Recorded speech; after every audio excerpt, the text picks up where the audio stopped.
아멘. 감사합니다. 오늘 하나님께서 우리에게 주시는 말씀을 함께 보시겠습니다. 우리 예레미야서 36장 27절부터 32절까지 말씀입니다. 예레미야서 36장 27절부터 32절까지의 말씀입니다. 조금 추우시면 표시해 주시면 에어컨을 끄겠습니다. 춥죠? 에어컨 좀 끄십시다. 예레미야서 36장 27절부터 32절까지 저와 여러분이 한 절씩 교독하고 마지막 절 함께 합독하도록 하겠습니다. 제가 먼저 읽습니다. 왕이 두루마리와 바룩이 예레미야 입을 통해 기록한 말씀을 불사른 후에 여호와의 말씀이 예레미야에게 임하니라. 이르시되 너는 다시 다른 두루마리를 가지고 유다의 여호야김 왕이 불사른 두루마리의 모든 말을 기록하고 또 유다의 여호야김 왕에 대하여 이와 같이 말하기를 여호와의 말씀에 너가 이 두루마리를 불사르며 말하기를 너가 어찌하여 바벨론의 왕이 반드시 와서 이 땅을 멸하고 사람과 짐승을 이 땅에서 없어지게 하리라 하는 말을 이 두루마리에 기록하였느냐 하도다.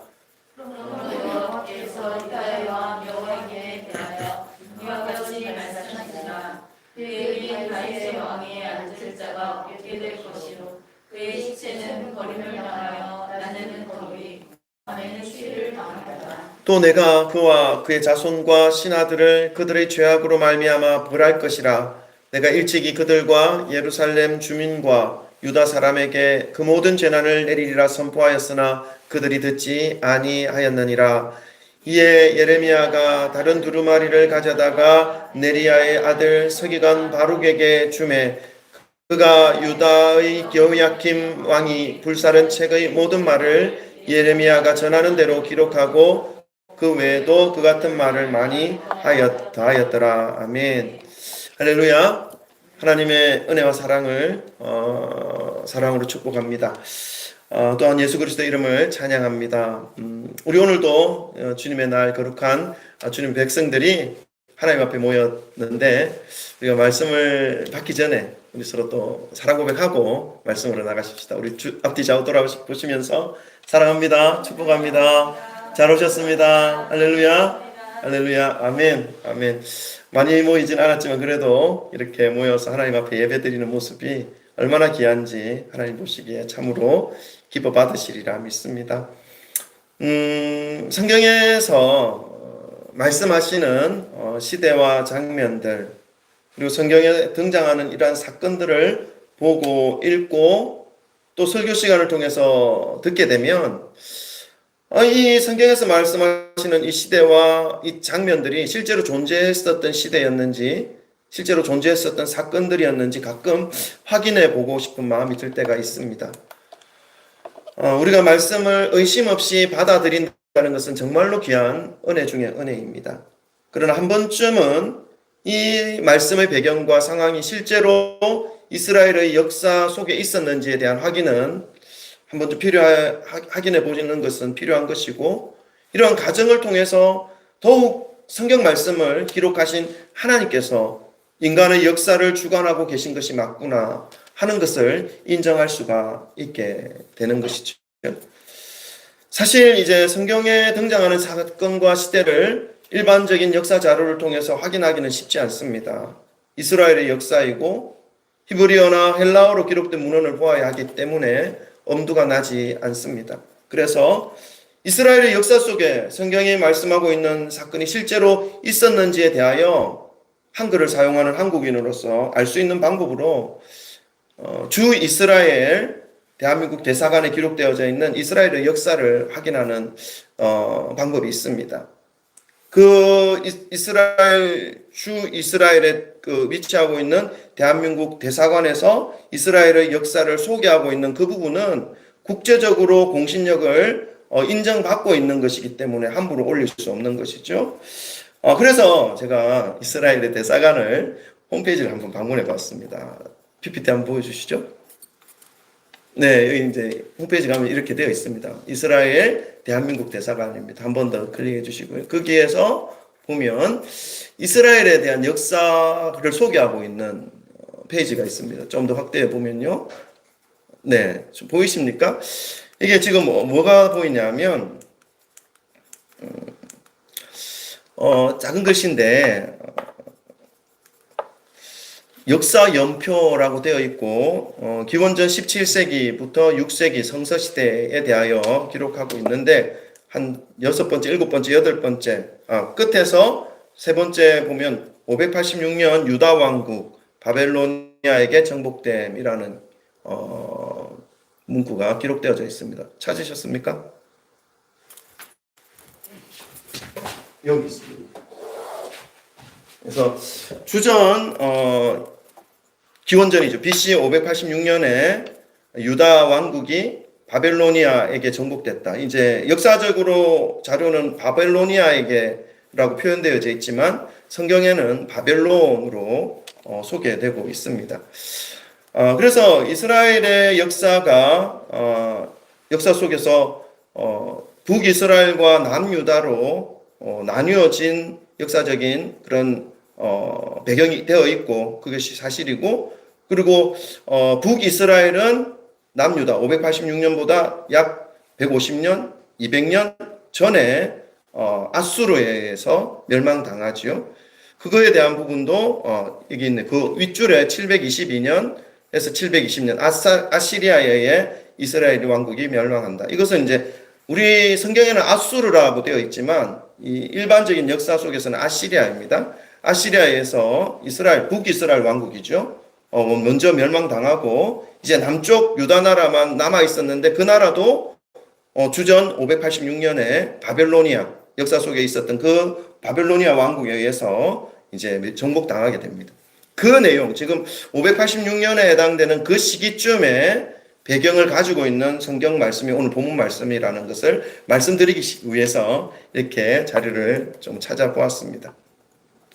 자, 유다가 지금 바벨론에 의해서 멸망당하는 시기에 배경을 가지고 있는 말씀을 우리가 지금 보게 될 것인데, 그러한 것을 머리에 좀 두시고 말씀을 보시면 더 이해가 되시리라 믿습니다. 그러한 시기에 활동했던 선지자가 있었습니다. 그것은 예레미야 선지자이죠. 유다 나라의 멸망의 시기를 함께 겪었던 여호와의 선지자였던 것입니다. 이 나라는 바벨론으로부터 위협을 지금 받고 있는 상태였고, 나라에 대하여 하나님의 뜻을 정확하게 알려주어야 할 선지자들은 진리 위에 서지 못하여서 거짓 선지자들이 거짓 예언을 하는 그러한 상황이 난무했던 상황이었습니다.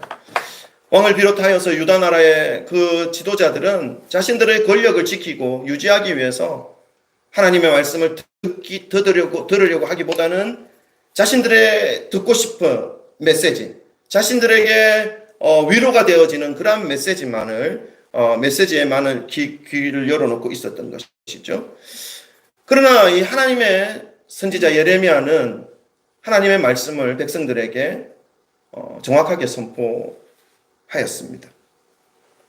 하나님께서 예레미야 선지자를 통해서 선포하고자 하시는 하나님의 말씀은 어떤 말씀이었는지 오늘 본문 말씀에서 우리에게 알려주고 있습니다. 자, 예레미야에게 하나님께서 어떤 말씀을 선포하게 하시는지 좀 살펴보도록 하겠습니다. 우리 36장 1절, 오늘 본문 말씀은 사실 27절부터 32절까지만 읽었는데 내용은 전체 1절부터 32절까지입니다. 우리 빠르게 전체적으로 한번 볼 것입니다. PPT 준비되어 있습니다. 36장 1절 다 같이 함께 읽겠습니다. 시작. 유다의 요시야 왕의 아들 여호야킴 제4년에 여호와께로부터 예레미야에게 말씀이 임하니라. 이르시되, 오늘 함께 보시는 예레미야 36장의 배경은 여호야킴 왕이 통치한 4년째 되는 해입니다. 이 여호야킴이라고 하는 이 왕은 유다 나라를 주전 609년부터 598년 사이, 그러니까 오랫동안은 통치하지 않았습니다. 한 10년 정도 통치했죠. 빨리 사라집니다. 죽습니다. 그런 그 609년부터 589년, 598년까지 통치하였던 왕이었고, 그로부터 4년째 되는 해이기 때문에 이 배경은 주전 605년 정도에 해당되는 배경입니다. 자, 주전 605년은 예레미야가 유다 나라를 향하여 여호와께서 선지자로 세워주시고 활동하게 한 25년 정도 되는 해입니다. 그리고 바벨론이 이 유다 나라를 3번에 걸쳐 침공합니다. 그래서 한 20년간 침공함으로 유다 나라가 멸망하게 되는데 605년에 첫 번째 침공을 하는 해이죠. 그래서 유다 나라의 많은 인재들을 바벨론으로 끌고 갔던 그런 해였던 것이죠. 예레미야의 36장은 이 바벨론 나라에서 1차 침공을 받은 그 유다 나라 자체가 지금 혼돈한 상태였고 국가적으로 스스로 나라를 지켜낼 수 있는 힘이 없는 그런 상태에 놓여진 상황이었습니다. 그래서 어떤 사람들은 이 바벨론의 상대국, 바벨론을 맞설 수 있는 그러한 세력들을 찾고 있었던 사람들도 있었죠. 그러한 나라가, 그러한 세력이 어떤 나라입니까? 당시에 애굽입니다.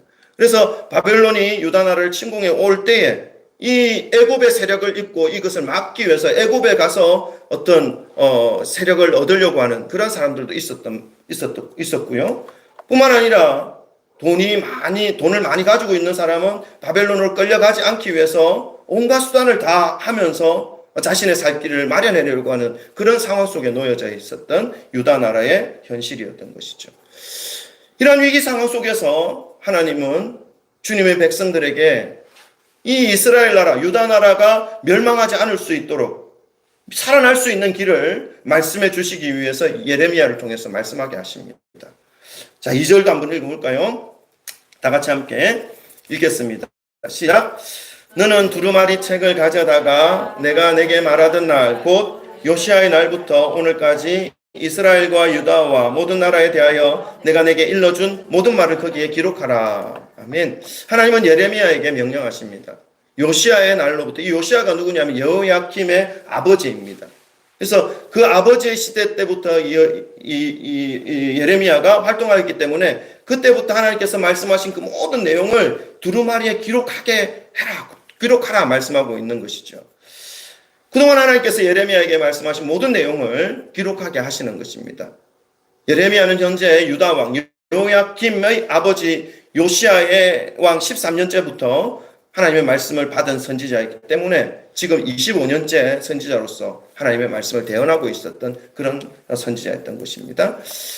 당시에 아까도 말씀을 드렸듯이 하나님의 말씀을 바르게 선포하여 할 선지자들은 이 타락한 지도자들과 함께 뜻을 같이 하여서 하나님의 경고의 메시지를 선포하지는 않고 평안하다, 잘하고 있다, 살아날 수 있는 방법들을 구하고 선택하라, 찾아라 하는 이런 듣기 좋은 메시지만 전함으로 국민적인 인기를 얻기만 구하고 있었던 상황이었고, 하나님의 통치 앞에 겸손하여야 할 유다 왕은 하나님을 의지하기보다는 다른 나라의 어떤 권력을 등에 입고 자신의 권력과 기득권을 유지하기에만 급급한 그런 상태에 놓여져 있었던 상황입니다.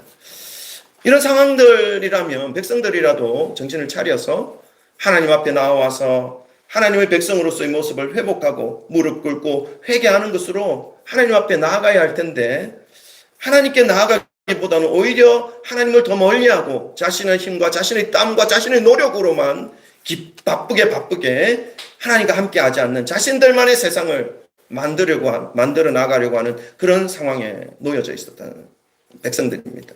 이런 상태에 대하여 예레미야 2장 13절에는 이렇게 표현하고 있습니다. 우리 한번 읽어볼까요? 백성들의 상태가 어떠한 상태였는지 한번 읽어보겠습니다. 다 같이 읽습니다. 시작.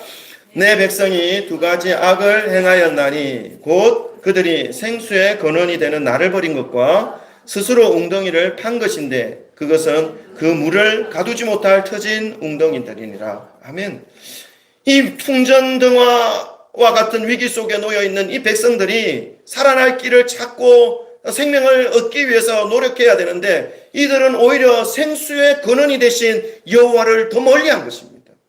그래서 두 가지 죄악이 있는데, 그 한 가지는 생명이 있는 그 생명의 자체인 그 하나님께로 나가는 것이 아니라 생명을 얻어야 할 이들이 생명이 없는 생명의 근원에서부터 오히려 멀어져가는 그런 상황 속에 놓여져 있는 것이 그들의 죄이고, 그래서 아침 일찍부터 나와서 밤늦게까지 자신들만의 세상을 만들기 위해서 땀 흘리고 노력하고 힘을 다하여서 자신들이 살아남을 웅덩이를 파고 있는데, 그 파는 웅덩이가 아니고 오히려 터진 웅덩이, 물을 생산해낼 수 없는 그러한 웅덩이다.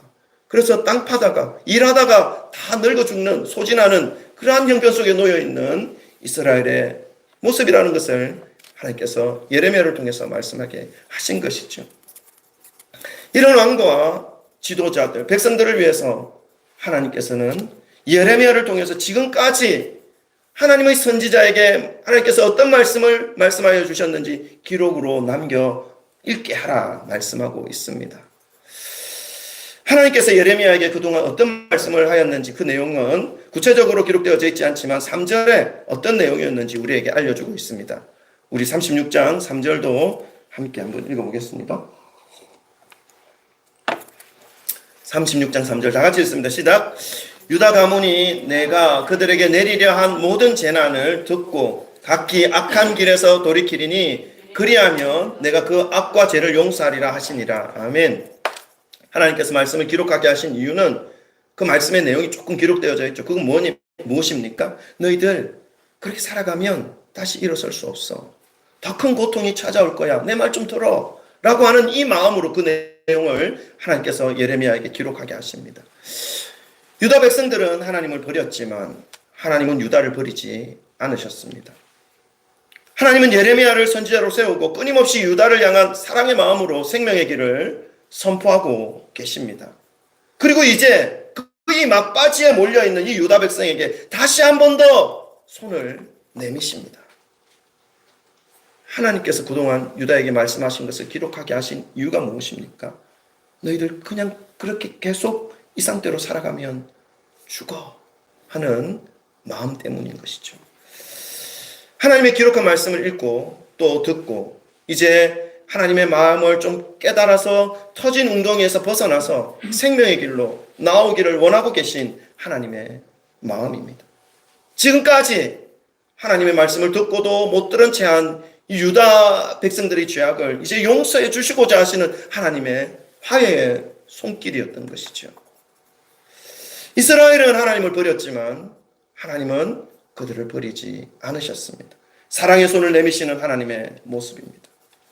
하나님으로부터 명령을 받은 이 예레미야가 서기관 바룩을 통해서 지금까지 여호와 하나님께서 기록하게 말씀하신 그 말씀을 기록하게 하였고, 그리고 그 기록한 말씀을 여호와의 성전에 가서 모든 백성들과 지도자들 앞에서 낭독하도록 합니다. 우리 8절부터 8절과 10절이네요.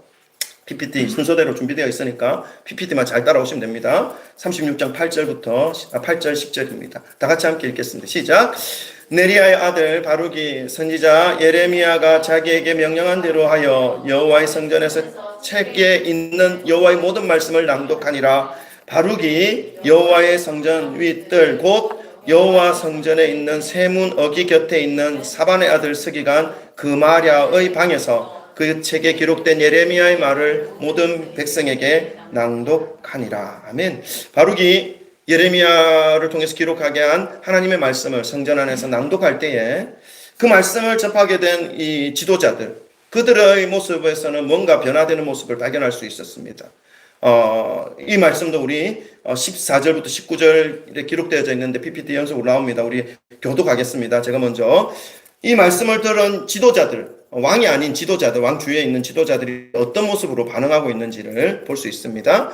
우리 14절부터 19절까지 교독하고 마지막 절 합독하면 제가 먼저 읽습니다. 이에 모든 고관이 구시의 정손 셀라미아의 손자 느다냐의 아들 여후디를 바룩에게 보내어 이르되 너는 백성의 귀에 낭독한 두루마리를 손에 가지고 오라. 네리야의 아들 바룩이 두루마리를 손에 가지고 그들에게 오니. 시작.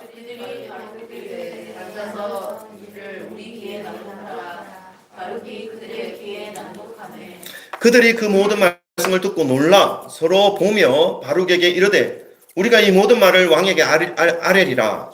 그들이 또 바룩에게 물어 이르되 너는 그가 불러주는 이 모든 말을 어떻게 들었느냐 청하노니 우리에게 하라. 바룩이 대답하되 그가 그의 입으로 이 모든 말을 내게 불러주기로 내가 먹으로 책에 기록하였노라. 다 같이 읽습니다. 이에 고관들이 바룩에게 이르되 너는 가서 예레미야와 함께 숨고 너희가 있는 곳을 사람에게 알리지 말라 하니라. 아멘. 두루마리에 기록된 하나님의 말씀을 들었던 이 고관들은 예레미야가 전해준 말에 대하여 진지하게 반응합니다. 그래서 이 글을 왕에게 이제 전하기로 한 것이죠. 1차적으로 하나님께서 원하시는 이 유다의 회개가 이루어지는 것처럼 보여집니다. 바룩이 선포하는 하나님의 말씀을 들은 이 유다 방백들의 반응은 놀람과 두려움이었습니다. 왜냐하면 이미 이제 바벨론에 의해서 너무나 큰 고통을 1차 침공을 받아서 너무나 큰 고통을 겪은 그런 경험이 있기 때문에, 그런데 바벨론의 침공을 겪음으로 인해서 고통을 받고 있는 그들에게 또다시 재앙이 올 것이라는 하나님의 메시지가 그 속에 들어있기 때문에 더욱더 놀람과 두려움이 있었던 것이죠. 그러나 여호야김 이 유다 왕의 반응은 달랐습니다. 쓰러져가는 유다 나라를 다시 일으키기 위해 하나님은 일어날 수 있는 기회의 말씀을 허락하여 주고 있지만 이 유다 왕은 하나님의 마음을 철저히 무시하고 외면합니다. 우리 21절부터 26절까지의 말씀인데요. 이것도 따라오시면 됩니다. 교독하겠습니다. 제가 먼저 읽습니다. 21절. 왕이 여우디를 보내어 두루마리를 가져오게 하매 여우디가 서기관 엘리사마의 방에서 가져다가 왕과 왕의 곁에 선 모든 고관의 귀에 낭독하니. 시작. 그때는 아홉째 달이라 왕이 겨울 궁전에 앉았고 그 앞에는 불빛 휘황나무가 있더라. 여우디가 서너 쪽을 낭독하면 왕이 면도칼로 그것을 연하여 베어 화로 불에 던져서 두루마리를 모두 태웠더라. 왕과 그의 신하들이 모두 받을 말을 듣고 두려워하거나 자기들의 옷을 찢지 아니하였고 엘라단과 그라야와 그마랴가 왕께 두루마리를 불사르지 말도록 아뢰어도 왕이 듣지 아니하였으며 왕이 여호의 아들 여라무엘과 아스리엘의 아들 스라야와 압디엘의 아들 셀레미야에게 명령하여 서기관 바룩과 선지자 예레미야를 잡으라 하였으나 여호와께서 그들을 숨기셨더라. 아멘. 바룩이 성전에서 모든 백성들 앞에서 선포하였던 그 두루마리에 기록된 하나님의 말씀이 왕에게 전달됩니다. 아마도 이 예레미야와 바룩은 이 말씀이 왕에게 전달되었을 때 이제 왕이 하나님의 경고의 메시지를 듣고 아직도 포기하지 않으시는 하나님께 나올 수 있을 것이라는 기대를 가지고 기도하는 마음으로 왕의 반응을 기다려 지켜보고 있었을 것입니다. 그러나 여호야김은 그 말씀을 읽는 즉시 면도칼로 찢어 불에 던져버립니다. 그리고 그것을 지켜보는 이들도 왕에게 그렇게 하지 마십시오라고 말은 하지만 거기에 동참합니다. 성경 말씀을 보니까 왕과 그 신하들이 이 모든 말을 듣고도 두려워하거나 자기 옷을 찢지 아니하였더라. 회개하는 모습이 보여지지 않았다는 것이죠. 그들은 하나님의 말씀을 멸시합니다.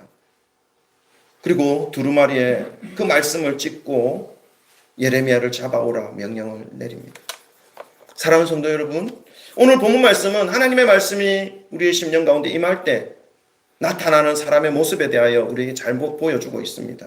하나님의 말씀이 임하실 때에 그 말씀 앞에서 손해도 볼 수 있고 핍박을 받을 수도 있다는 것을 알고 있음에도 불구하고 끊임없이 말씀에 순종하는 이 예레미야와 바룩의 모습이 있는 반면 죽어가는 상황과 쓰러져가는 상태에 놓여서 인공호흡기 끼고 있으면서도 하나님의 구원의 메시지를 듣기를 거부하고 자신을 고집대로 살아가는 것을 끝끝내 선택하여서 멸망의 길로 치닫고 있는 이 여호야김과 유다 나라의 왕과 방백들의 그 모습이 바로 그것인 것이죠.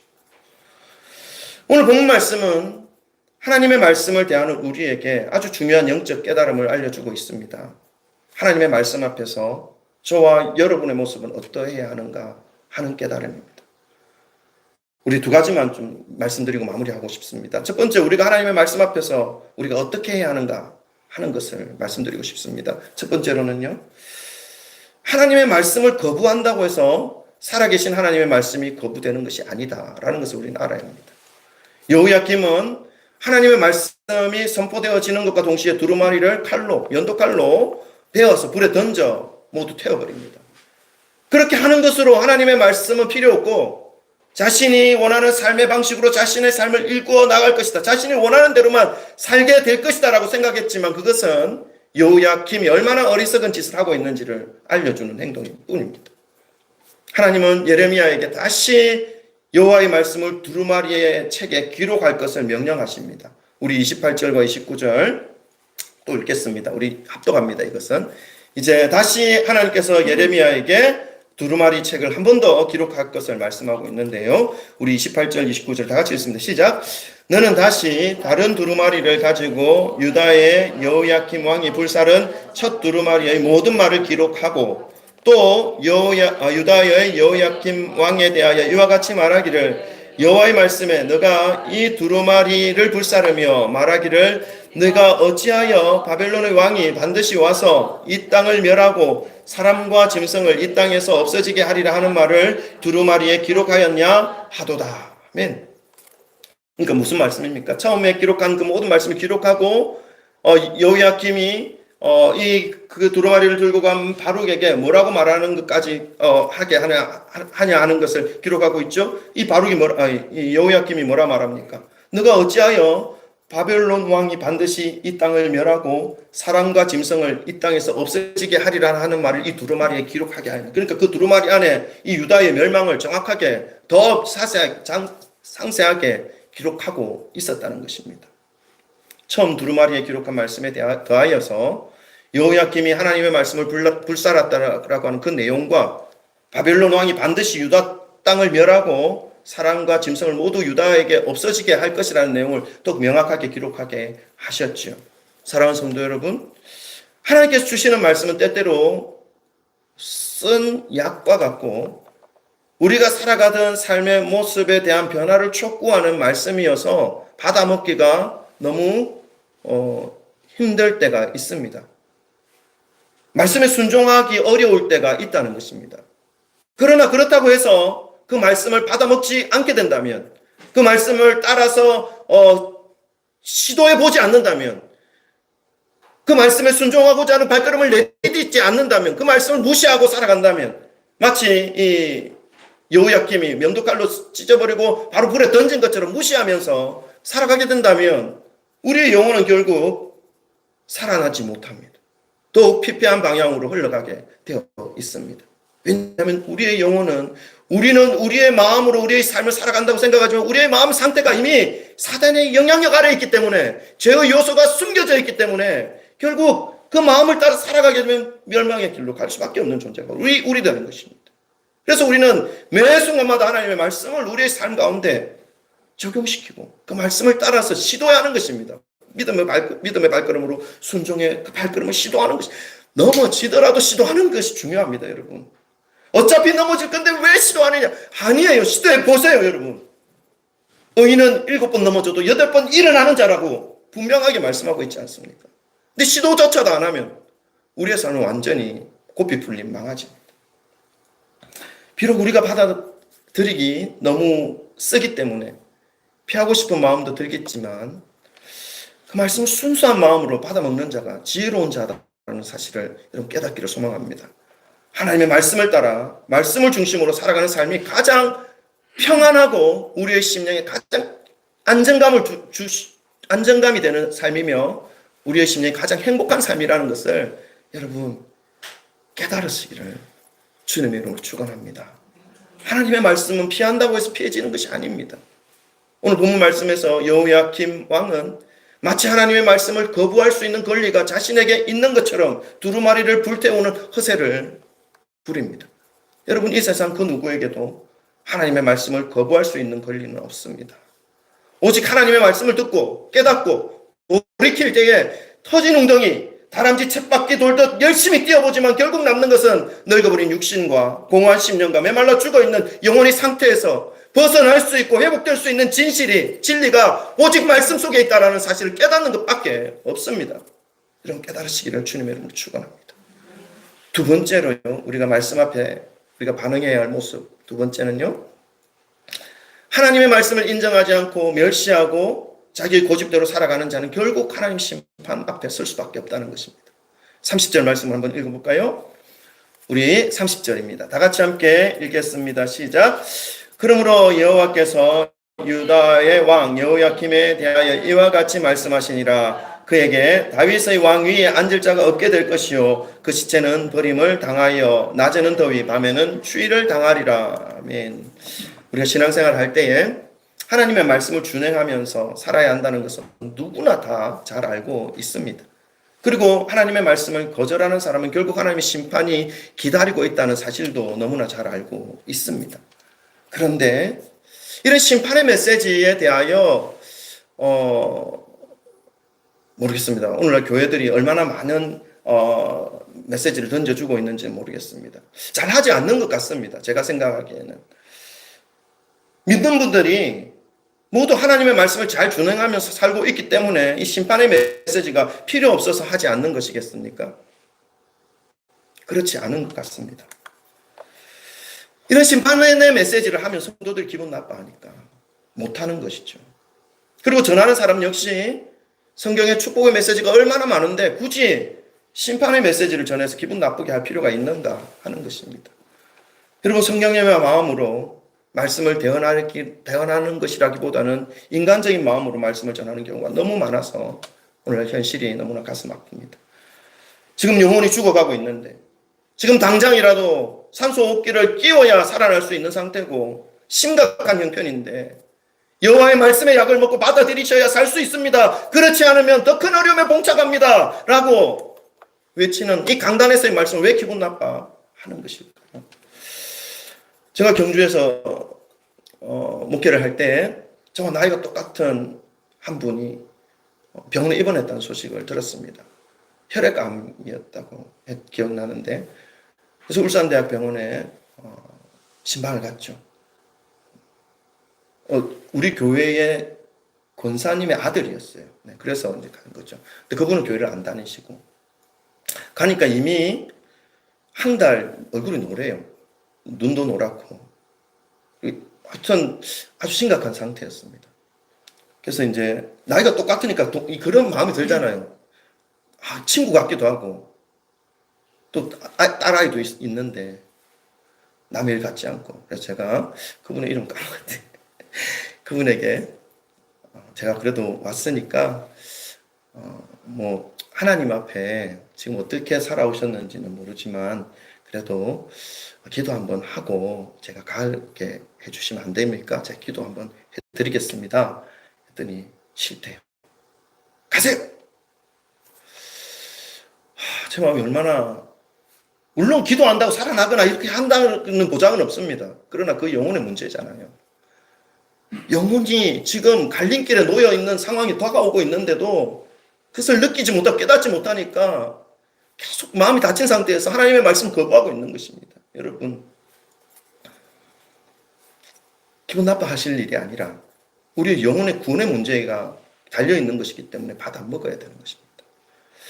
사랑하는 성도 여러분, 그분은 방문 병원 신방하고 1주인가 2주 후에 소천하셨다는 소식을 들었습니다. 사랑하는 성도 여러분, 이 시간 저와 여러분의 영혼이 하나님의 말씀 앞에서 순수한 마음으로 주님의 말씀을 받기를 소망합니다. 하나님의 말씀이 나의 영혼을 향하여 쏘는 화살처럼 따갑고 뼈속 깊이 찌르는 이 수술의 칼처럼 다가오는 그런 말씀으로 느끼실 수도 있습니다. 그렇다면 말씀을 외면하지 마시고 주님 앞으로 다시 나아가게 되는 은혜와 축복의 기회로 삼으시기를 간절히 소망합니다. 여호와 하나님께서는 선포되어지는 하나님의 말씀을 무시하고 면도칼로 난도질하여 불태워 버림으로써 하나님의 말씀을 준행하기보다는 자신의 고집대로 살아가기를 선택한 이 요야킴 왕과 그와 함께했던 자손들과 신하들에게까지도 심판의 메시지를 전하여 주십니다. 우리 31절 함께 읽겠습니다. 31절입니다. 다 같이 읽습니다. 시작. 또 내가 그와 그의 자손과 신하들을 그들의 죄악으로 말미암아 벌할 것이라. 내가 일찍이 그들과 예루살렘 주민과 유다 사람에게 그 모든 재난을 내리려 선포하였으나 그들이 듣지 아니하였느니라. 아멘. 하나님께서 복 주시겠다, 하나님께서 벌하시겠다라고 하는 이 말씀들은요, 인간의 수준에서 복 주시는 것과 벌하겠다는 것과 차원이 다릅니다. 여러분, 하나님께서 주시는 것은, 이 복은요 정말로 엄청난 복입니다. 인간이 상상조차 할 수 없는 그러한 복이 하나님이 내리시는 복입니다. 반대로 하나님이 영벌 주시겠다, 하나님 벌하시겠다라고 하는 이 벌은요, 인간의 수준에서 몇 대 치겠다, 몇 대 때리겠다, 이 수준이 아닙니다. 여러분, 엄청난 것입니다. 하나님이 하시는 것이기 때문에 그렇습니다. 우리는 시편 1편 복 있는 자의 모습을 너무나 잘 알고 있습니다. 그 말씀은 악인들에게 따르지 않고 죄인들에게 서지 않고 오만한 자들이 자리에 앉지 않고 여호와 율법을 즐거워하여 그 율법을 주야로 묵상하는 자. 여러분, 이 말씀보다 그 뒤편에 3절, 4절, 5절에 있는 말씀이 우리에게 너무나 중요한 말씀입니다. 복 있는 자로 살아가게 될 때에 악인의 무리에 속하지 않을 수 있다는 것입니다. 악인과 함께 멸망당하는 그 길을 가지 않을 수 있다는 것입니다. 악인들은 그렇지 아니함이며 의인들의 회중에 들지 못하리로다. 의인은 여호와께서 인정하시나 악인들의 길은 망하리로다. 말씀하고 있지 않습니까? 하나님의 말씀이 그 마음에 가득 심겨져 있으므로 그가 하는 모든 일이 형통케 되는 은혜를 누릴 수 있는 자가 바로 하나님의 말씀 따라 살아가는 자입니다. 말씀 앞에서 자신을 돌아보며 쓰디쓴 말씀이라도 그 말씀을 받아 먹으며 기쁜 마음으로 순종하는 삶을 살아가는 사람에게 주어지는 복이 바로 하나님과 함께하는 형통의 복이라는 것이죠. 오늘 여호야김이라고 하는 이스라엘의 역사 속에 등장하는 한 인물의 모습을 통해서 우리는 하나님의 말씀 앞에서 어떠한 모습을 하여야 하는 것에 대하여 함께 살펴보았습니다. 바라는 것은 시간이 가면 갈수록, 세월이 가면 갈수록 더 우리의 마음이 굳어지고 폐역해지는 것이 아니라 하나님의 말씀을 통해서 하나님에 대한 사랑과 신뢰를 더 깊이 깨달아 알아서 하나님의 말씀 앞에서 유순한 마음으로 주님이 기뻐하시는 삶과 모습과 심령이 되어서 하나님이 주시는 은혜와 복을 매일마다 받아 누리시는 우리 귀한 성도님들, 성진교회 모든 주님의 성도님들 되시기를 주님의 이름으로 축복합니다. 기도하십시다. 여러분, 하나님의 존재,